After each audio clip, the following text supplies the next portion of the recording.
the Evo in all the glory. Busted, flat tires, busted front bumper, trunk I bought, UPS broke.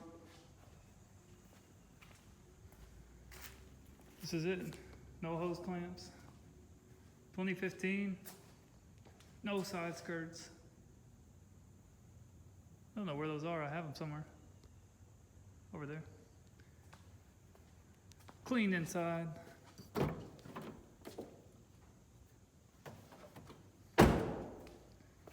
Carbon trunk that I don't like, so I bought that one. The UPS broke.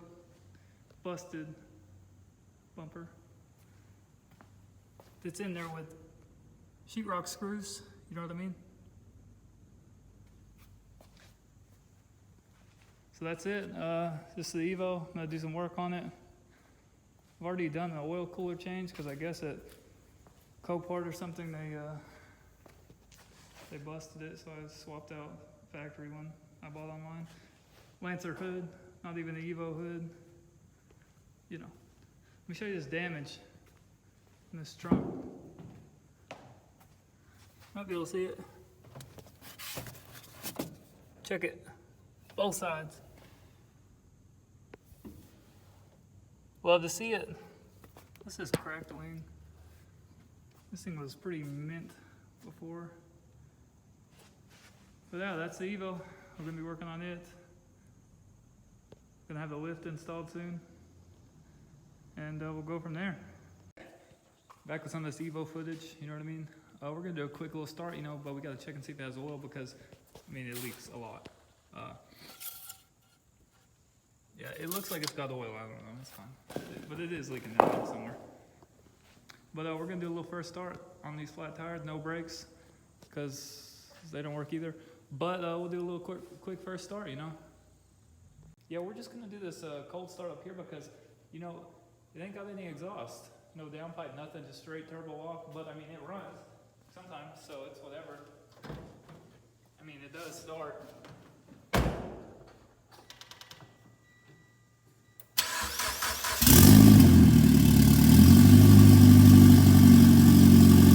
Yeah, we're here in the car, you know, it's got all these lights. I mean, the door shuts anyway, so it's got brakes. Yeah, I mean, I know. Yeah, it's got flats. Service engine, closed hood, because it's got a Lancer hood instead of an Evo hood, you know. So here we are. It's still got like low miles though. I mean, that's what's up. We have no fuel, apparently, like none. But that's where we are now. We got this sick stock radio, these clean seats. I mean, it sounds terrible, but I mean, it's there. It runs, so it's a good start. So that's where we are with the Evo. See you. Oh shoot, that's cool. See you later, bud. Anyways, that's where we are with the Evo.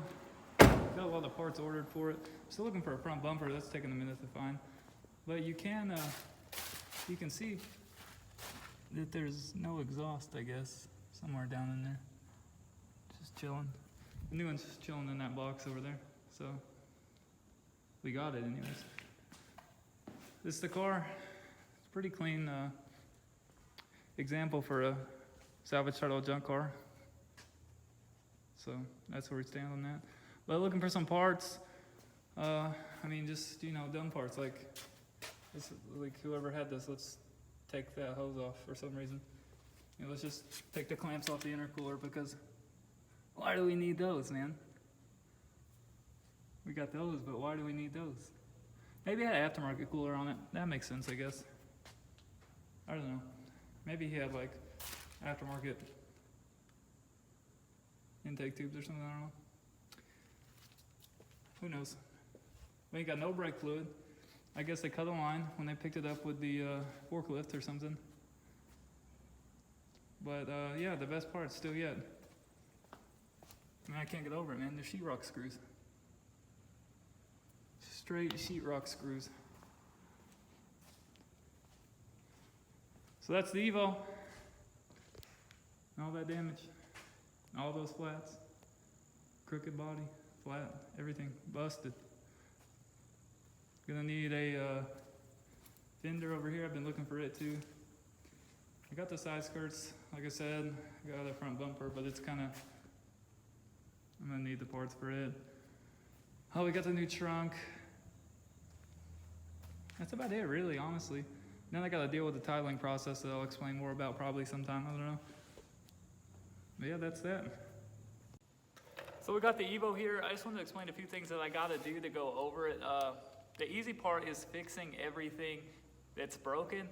The hard part comes in, like, at least in my state, for example, Tennessee, you have like a certain number of 55,000 hoops that you have to jump through to get a salvage title, converted to rebuilt. So being as that I bought it as a salvage title, you have to go through this process where it's not really explained anywhere that I can tell, at least, that you convert this salvage title to a rebuilt title, which means you can actually like register it. So in Tennessee, you can pretty much register a toaster oven if it's got wheels and you got a VIN number, I guess, right? But you could even get past like all those parts too, like illegally, I guess. But I mean, we're gonna go pretty legit, which I always do. So for this car, for example, it was bought in Georgia, but it was an Illinois title, right? And so I don't know if either of those two states honor you driving on a salvage title. Like South Carolina, you can register and drive a salvage title. Tennessee, you can't, so it's got to be rebuilt. And I think that's like sort of gone through and like written aside, like pushed aside by people when they explain that they bought a salvage title car and they have to, what the things they have to do to register it. Like, because they won't even, if I take my salvage title to, the courthouse and I say, hey, let me get a title in my name, they're like, no, because it's salvage, and no. They're just like, good luck. You gotta call Nashville or something and fill out a bunch of paperwork. And so I've done it before, and it's fine. But the vehicle I bought the last time was a truck, and it had been registered in South Carolina, or they had been driving it for like 5 years, and then I bought it, and I was like, oh no, I didn't know this was a thing, so I couldn't get a tag, and I couldn't get a title, and I had to fill out a bunch of paperwork explaining that the truck had been, driving for like years, just in a different state, and it was legal, I guess, whatever. So with this one, anyways, I'm gonna have to go through the process of, getting it fixed up. And I think they may do an inspection. They didn't the last time. I don't know if it was circumstance based on the fact that it had been driving, which, I mean, the story could go the same for this one, right? Like, it is a decent car. So after I get fixed, I'll just take a bunch of pictures of it, and we'll go from there. You just got to fill out the paperwork, send it in, pay a fee, of course, and see what they say. They might send an inspector out, or they might just be like, yo, your car's sick, here's a title, oh, you can go register it in your town now, plus pay us some tax, because I know you didn't pay $1,500 for it. But I did get a pretty good deal on it. It's a 15 with like 52,000 miles, so I mean, it's a really good car for me. I mean, I don't care about the title brand. Car's, it's good enough. But I mean, it's an Evo. Like, it's an Evo, right? It ain't got no spoiler, but it's an Evo. So that's where we stand on that. I still got to do some repairs before I can even ask to get it titled in my name. So once you do that, I'm going to send a couple pictures off of it, and they'll say, yeah, we're going to inspect it, or yeah, you're good to go. I mean, they just want their money, honestly, is what it is. Because like I said, in Tennessee, you can pretty much drive whatever you want as long as it has wheels and a VIN number and insurance. I mean, Tennessee is really easy. Not as easy as Florida, but I mean, it's pretty close. So I guess the previous owner never registered it in his name in Georgia because it was salvage, and he was a lot or something, or he bought it through his dealer. I'm not really exactly positive, but maybe he had issues with that. So that's where we are with this car. It's going to be a slow process on that part. Fixing it, like I said, is super easy. You can see the damage. I mean, I'll just cover that up in the pictures. Maybe I'll just paint it blue and Photoshop or something, make sure it's good enough, because I mean, it don't really affect it. But then I'll fix it eventually, I guess. I mean, it's cheap. The car's cheap.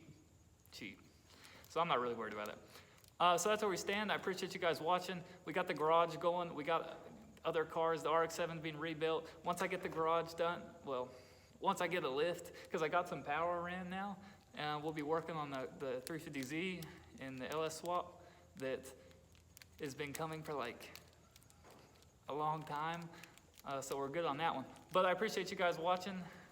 Stay tuned for like more broken stuff, pretty much. You know, so that's all I have.